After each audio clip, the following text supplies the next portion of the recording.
Alright, so now we're going to conduct a skin distraction test. I'm going to be using my wife to measure my back from the midline and to the 0 line, 15 centimeter line. You're going to be using this tape measure right here. And just so we remember when we're conducting this test, guys, remember what's going on around you. Remember to fill out the proper PARQ form. Make sure you're physically fit to take this test. And make sure you do good stretching before this test. Make sure you're feeling loose, you're feeling just as loose as you possibly can. Good static stretching before starting this test. And just make sure that you're just ready to be physically fit and that you're just ready to go before starting this test. Also remember to wear the appropriate athletic clothing. I'm wearing a t-shirt, shorts, and athletic shoes. And just make sure you're comfortable and ready to take this test. Let's begin the test. So for the skin test, we're going to make sure that our client is vertically straight, and then we're going to begin to draw the lines down. First, we're going to put the 0 centimeter mark on the midline of the lumbar spine, the intersection of a horizontal line connecting to the left and right superior iliac spines, and while the client is standing erect. So make sure we get this right here. Then we're going to place a second mark, 15 centimeter, superior to the 0 centimeter mark, and make sure this is all right here.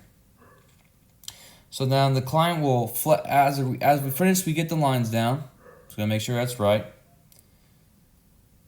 So as the client flexes here in a second from the lumbar spine, these marks will move away from each other. Using the tape measure, the new distance between the two marks will be recorded. And this should be a completely new difference between. And now that we got the new marks, it is a 9 centimeter difference of 24 complete centimeters through the new markings. Alright guys, now that we got the full numbers, let's get to the final results. Let's do it. Alright, for the skin distraction test.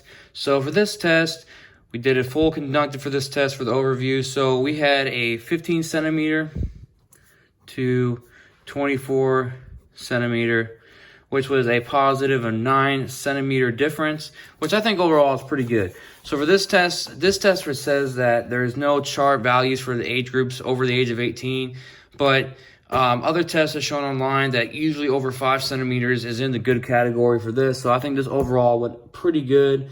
For this test, you're trying to determine low back flexibility. So for this test, 9 centimeters for low back flexibility is pretty good because usually over 5 is what they're looking for. So I think overall this test went pretty well.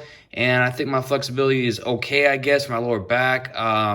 But as far as my sit and reach goes, I think it's something you definitely need to work on in some cases. But I think this test went fairly well out of all of my flexibility tests. So just a similar to your backs and decent, your lower backs and a decent part. But I think it went pretty well, guys. Hope you guys enjoy this, and we'll talk to you guys later. See ya. Peace.